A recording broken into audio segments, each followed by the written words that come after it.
Cao mi te, Good Friday te, Easter te, orang hoten, yung taking kan mama, thiên ông quý nó bộ cần sang along em mani, cái tiếng hun mang thế gì, thiên nên along tu soi ila, thiên rilua hian along tu soi cha la. Oma kan secretary khan an sunuan to tungkau ni don zan khom kan kalkha biak tungkau lo sea tungkau i pampa ribon te lo da kan lu ka alo katia na cha kam sia kha thian min phơi nó đi tới quanh cái gì này riêng ru thì thằng khóc vậy nên lúc ngày già cái gì nào rồi ta thì làm cái là này hay làm cái là nhá was bằng qua con đi chia rồi chỉ anh muốn này riêng ru tu dam tak soi ke dia alo mum ke dia kai ko zela chon tung kau ni ate khan lali suwa chuan na sabeng tung kal na khan tung kau an la ka man pan tuan te ne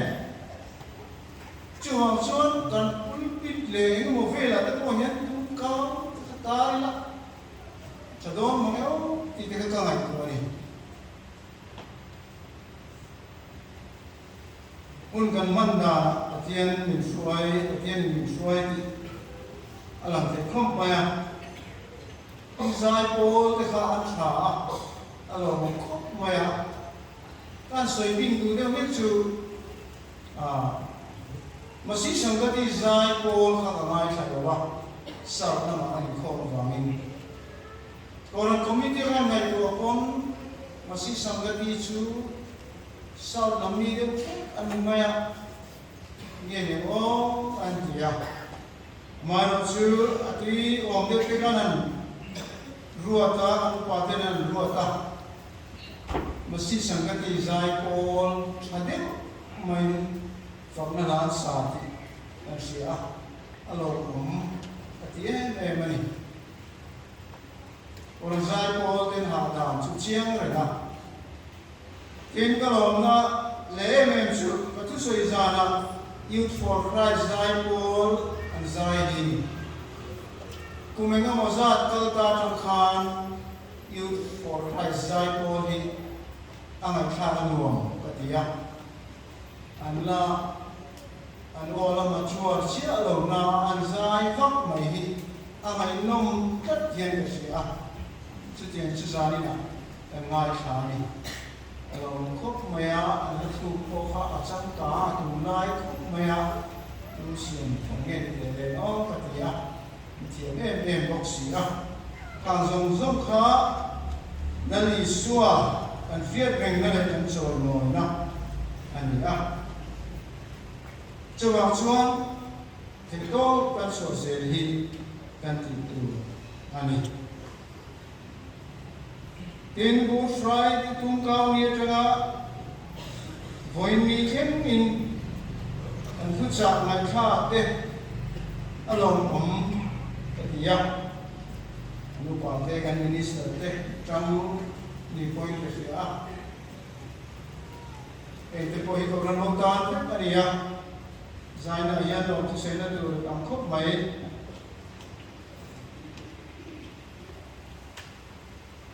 Easter bi ka kan program patu pui kha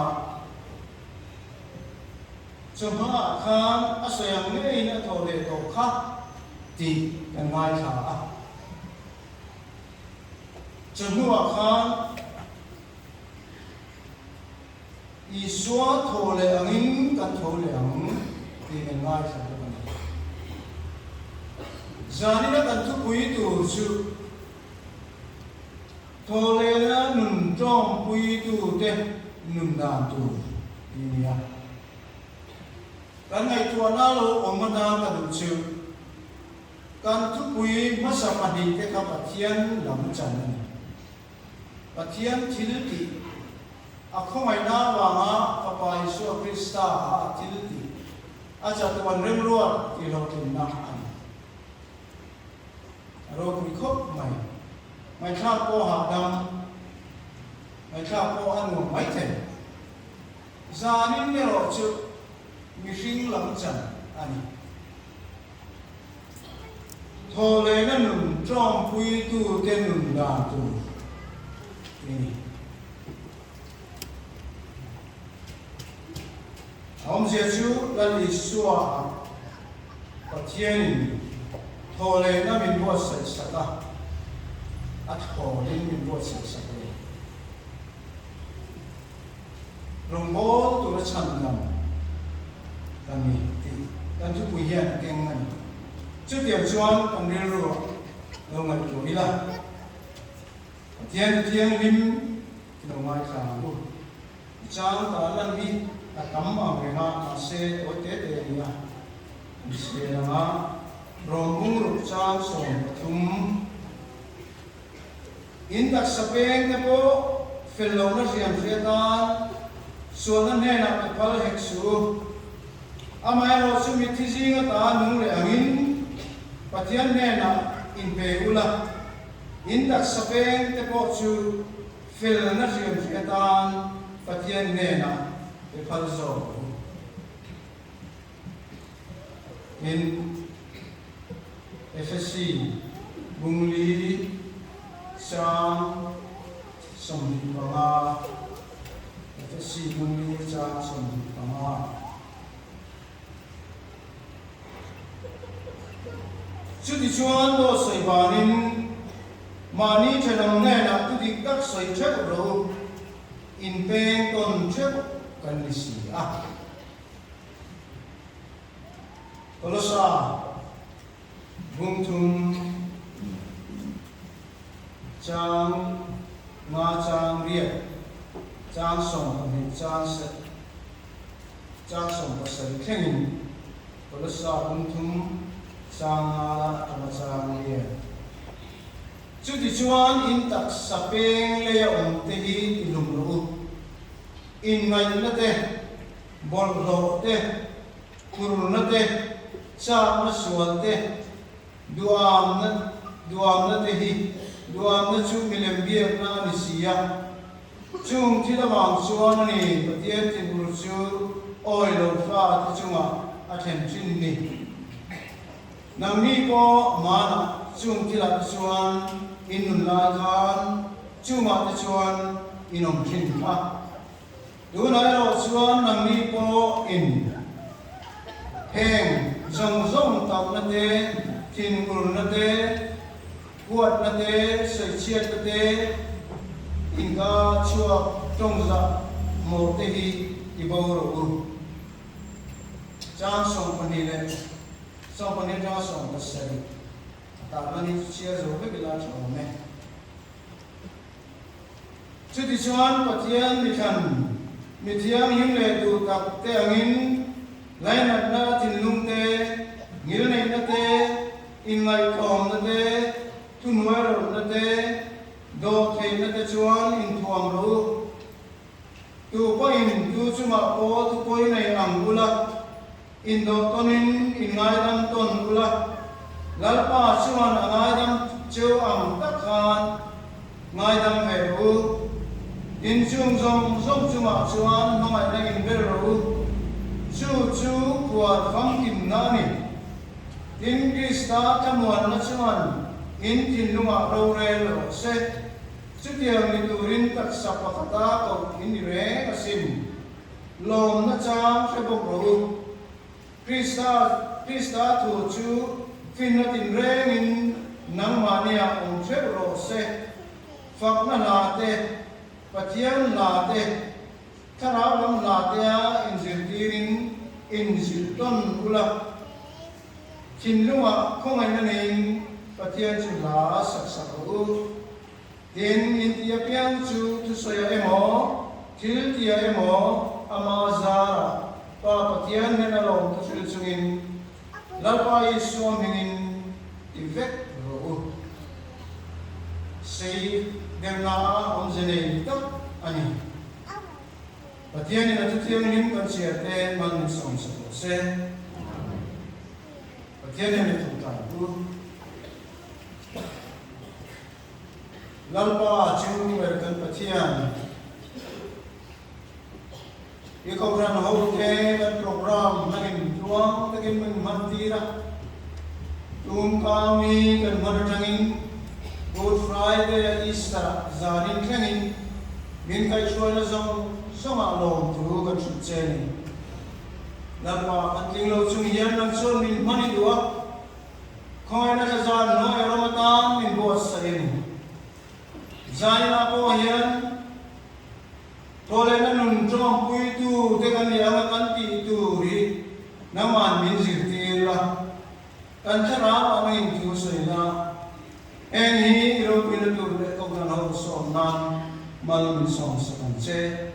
lali su a krista mi in hen kan di che amen ka sei to khan kan tu pun hi mi sing lam chan ani na chu ko hi kan sia khan kan tin tu ani vek maya chu ke tu chon kan rin ru ko in hong sa da emi kan ai to ma kan rin ru tir ko kolan alo soi chu wangin atina baptisma kan sanin Anena kung vein kanong Paro winen mitisi kata akai kawang khan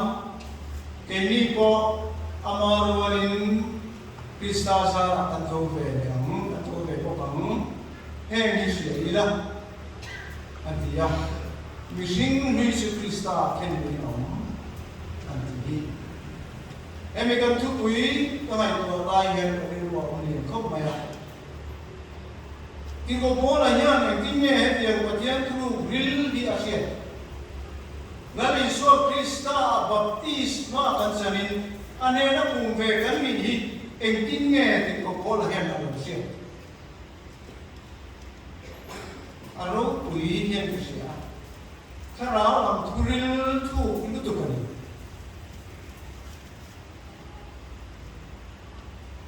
Lali so Krista ruaning na nena kung vegan Parang kuinen Krista kay kawang khan kay ni po amarualin kan tuwe po kani antiya hi tin ko bola yan lo sei lo ka se voi ni ayen ko mai lo pui chan chin hi an sia ge mo ti ka mai ko Chứ mà chốn một thiên thì nó sẽ tuần lên luôn đâu trên phong kim nó tụ hiện mi among chừng này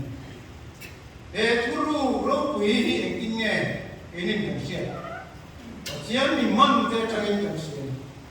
Krista là kỳ Krista là cái thọ chương dòng chứ cần chẳng chúa là và thiên thì nó mua tới thì mình xin phim na phép gì này ta đó là thiên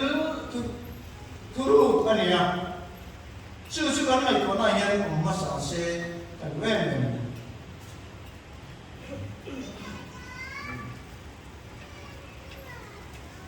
Zani na kan tupui ka tole na nung jong pui tu te nung dang tu niya. Jong kam na kan soy chuan ring tu te nung dang tu emo. Nung Krista anti ang chika ani. Heta hian patian chuan nei sei tu na ni nge amai ro chu ke ma ni kanin pe ve na angai ai lali so Krista kan zum na kan ti nge angai ani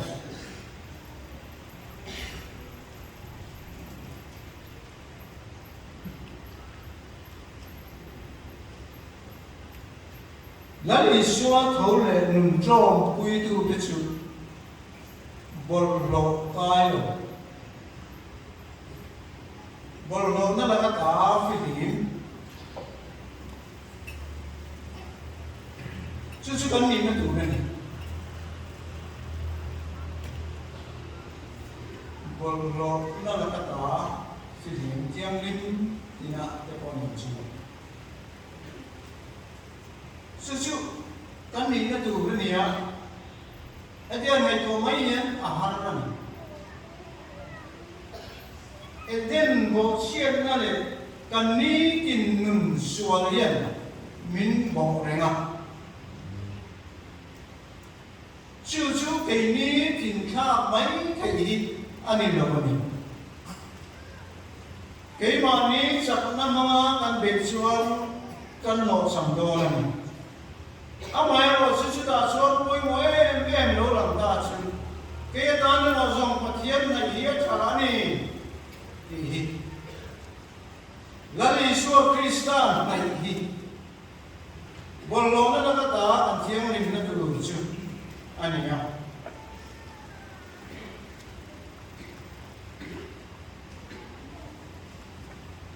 lali suwa Krista rin na yung chu ang chu ka tilong tu na ni kan rin na rang kasak maya fia o muna chu chu Krista kan tilong chin chuan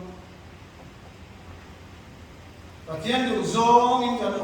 tina along ni daw na. Galatia bunga sa somdin palia kan musu. Krista i suami te chuan. Ti sa chu sual lai ko na le. Sa na sopin an kheng bet ka. Chu kan zir tu hi ya amai lo chu ku tu ani lo Krista i suami te chuan i sa chu sual mai to na le sa na chopin an kheng rin tu masa te kal masa te an ngai toila Krista a an cha na te an dum na te an o na te ta ke nun sual thil zong zong khen bet tu te nun mi kan mon Isu Krista wangin an tuara an cha na ma se an nung to lo e rai an mon chawang chuan ole man jong pui tu te hian bol lo na ka ta an thiam lim apoi mo Chumi du chuan ni tinin Krista kan amai ni. Tinen na poi mo kan sian nang tu ra ka chu kan du khan na. I du khan na zer khan ni Krista ai pan chu. Chan na ma chung chan tu a ko ni ang ni tin na Krista nung kan zui na po yen kan du khan na zer ni poi mo chu. Kan ma ayan nun na ti na an sia boral na umre chida chuan enge kan tu nun na chu khang ro nun te na bol lo na na ta in tiang in te na Krista khang ro nun te kan du kan na apoi mo tiang in du kan na tiang ni te chele ka chele tiang ni te chu kan man apoi mo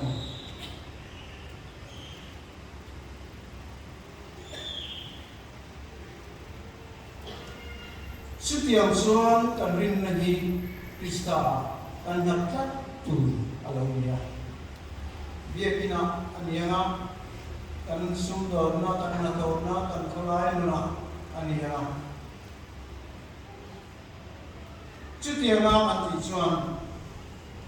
Tole na nung jom pui tu te kan mi ti mi in an siya. Mi ten min siya da ni poi mo ani. Mi ten tunge ni an ti che. Tunge ni min ti ti hi. Ni tinin min siya kanom dan tin ren an sin siya ani.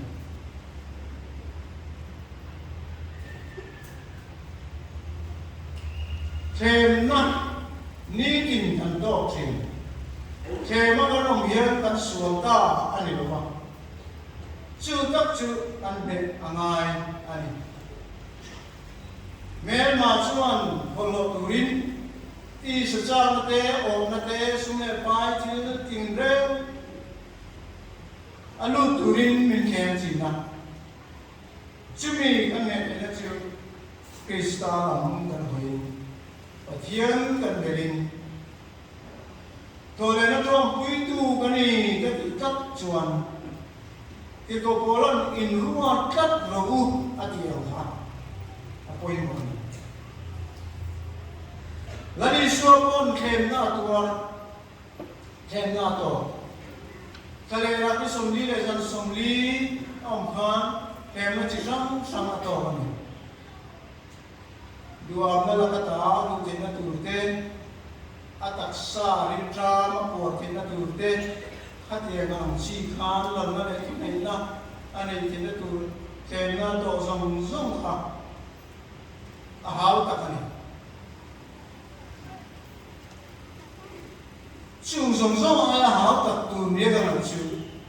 cross an keng beta abulomin Krista ini chuan pathian ini chuan in tidam la keini po min tidam ta che an tia again mu sin na le ti ele na ne na an ti kha a khem na kha do ar mo din ka ri la le chuan min ti te ka ho le dam lo tin re na tin re na tidam ma se aka an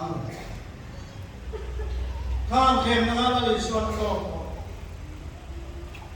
thêm na to ma se suale ro chu sualo ani chu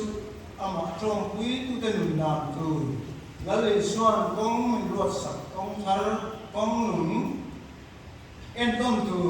min bo se chu ani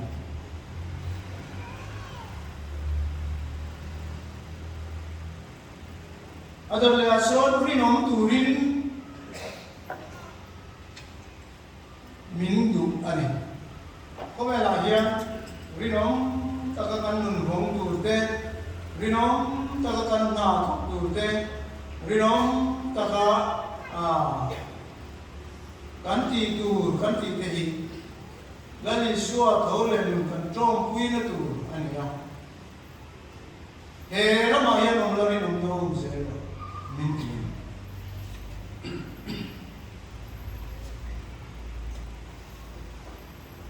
do kan sei mai tu ni chenam te ne na do sei tu ni do chenam te ta ni nom tu ni irong bo na ri nom tu ni khota ri nom tu ni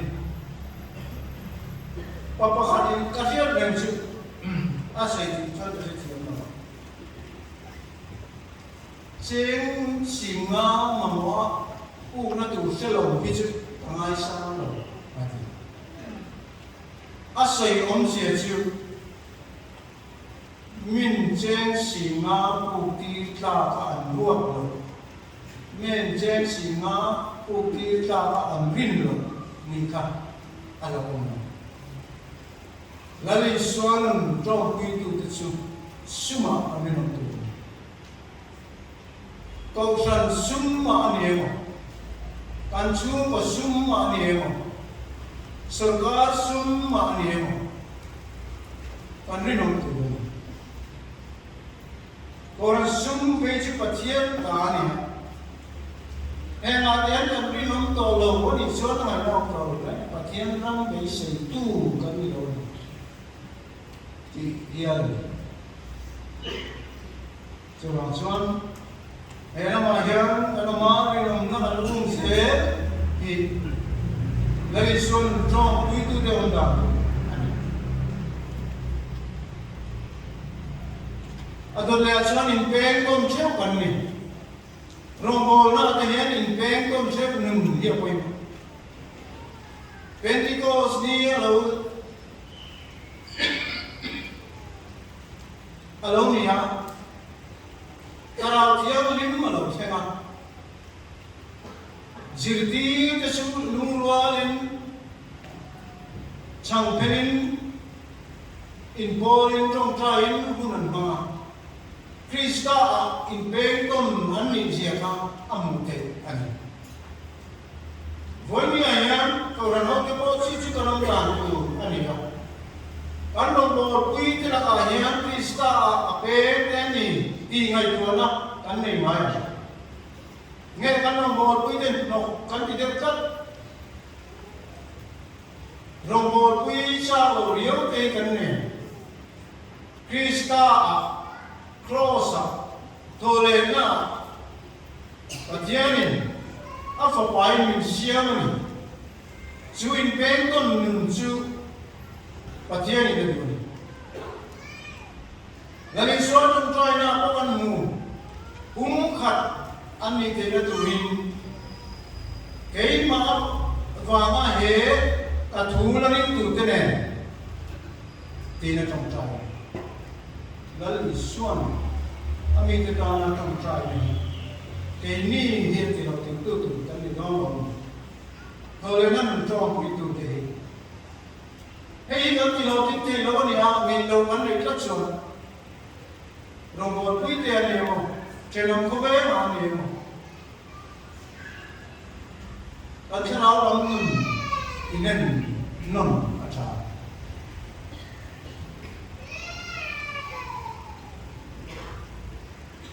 chứ mà xưa em có về và thế này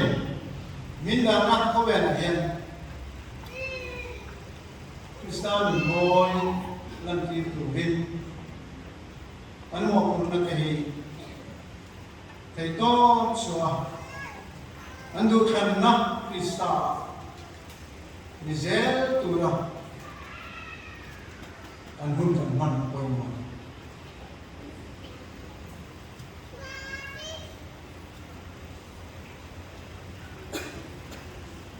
ở đây là chọn là lý do thôi là mình trông quý tu tự chịu không phải là lý do nào à lúc cần chăn nằm nó chăn chín buông dễ tu ra một cuộc này anh chỉ tu chịu câu ra nông chăn anh em câu ra nông chăn nó sẽ chín chú chăn chín cho buồn để câu ra nghề dễ là ta là thổi giải này ơn là ý xua thổ lệ và ngã với chân mưa ban ngày cha bằng theo khám mà ăn thổ lệ nó thu ngày nông chặt tận ngày cả ruột hàn hè có vẻ là hiện thổ lệ nó nằm trong quý tu thể hiện chăn chín ra ăn chín nó tu là hiện chàng hai in pe ka ngai a ko na cha ram thar na ma kal tu ka na ma ko na fia kan ka mani pe chuan kal tu ani chom pui tu te mun nei tu te chu tiang chuan anu chi pathian to khan ho nge ze na tu ra tho poi thêm dòng anh việc in thế kan sa to lom thế kan tho a kan na ta zai po thế kan zai phong na la kan sa kan lama kan in ti so to na to le na mun trong quy tu thế a so ne dòng hi a te ve ka chan chim cha pong da zel tu ra min ko na yen atau lain nang drone pun itu kan ni nak kan tilan ni apa yang buat ni kan jadi apa impact na thar nei tu chuan an rinru siam ang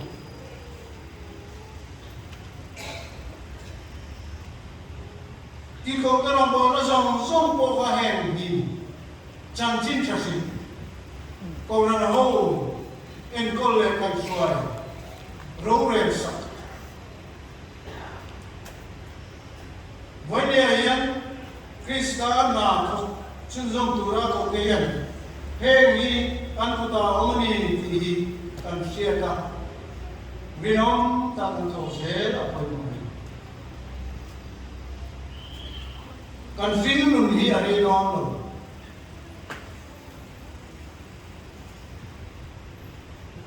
Youth for Christ dai pon moi ka ti em kum kha an le to le ta kha ho ba tu lo chon nu te pa te ni lo zani na mi te po hi ko lo puna lo ka ma ma chu chu ni na ma na chuan ni rebellion da so mo te ne ka ni ko ma uspak sini mo la ta sini ma ka ni chi macam putar jam itu, anjing dunia real tu bah. Hemi unsung real tu ayan, lalu Yesus Kristus kan lo kang tu, anun trong pui tu ni tu rin kan inlam tu, cuba cuan tidak sedar, hem nahi kan tu poimu. Herilu Krista Yesus apa muka nama ni omrose. Herilu cuengen Krista Yesus omsu. Roh puina channel thelo. Paro puina channel thelo. Khovela mi te chandam julani dia bama. Amisiam te analopia. Jadi lalu Yesus Kristus relu tu, setiap cuan kan cuma ini Good Friday te Easter te kan man mereka yang lalu Yesus kalau yang cuma puimen ini tidak. Atau ngaman sekitar tu ni sana, benar sorman sekitar. Hei dia tu mana man kedua. Tolena nuntro puitu dia kan puan ini kan jauh angai. Inamun kan jauh angai. Cancin cha kan dihian. Kelai si cari emo mai emo. Kan ramsu emo. Kan ngai turun ni loh. Kowel pun puing ngai turun ni ya. Kan mai tuan mai nak keng turun dia, kan thot dia cuan apa lo poni mai te. Masih sangkati dia buai kan.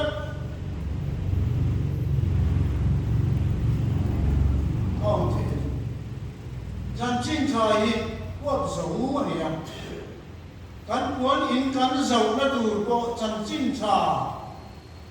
Apa mana tu? Kan tuan ini sama amun bukan sama in akhen kil ada bukan tinggal akhirnya kan tinggal itu Krista kan tuan ini kan ken kil Krista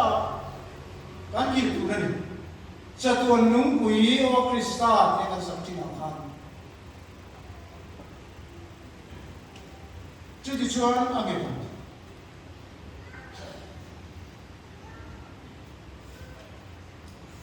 atau lena nuntrom puitu kami nahi kan sum kuah kan kau sana kan rama kota janjin tersilna mi zong zong hot zovin cucu ani setiap apa nutu suan patiani min kawani kan kencing dalam masam turin min beisnya Hetu pun mangyang zani na yan patian in ko ani. Thole na nun trong pui tu te nun dan tu chu khang khang ya. Ama awangin kan iteyam. Lani Yesus Kristus ringila. Ram kacang maya fia anom poin Kristus anti tachuan kan mea. Yang akan dipal pocuai. Oh, dari Yesus Kristus ni nak catuan macam tu lah. Apa yang pui cuma kan ming macam tu beturin. Kau belayan dari Yesus Kristus tan itu kamu. Atau lain nuntrom pui tu ni rinom tapi dalam pui bola. Dia ni nak tu tiang lima se.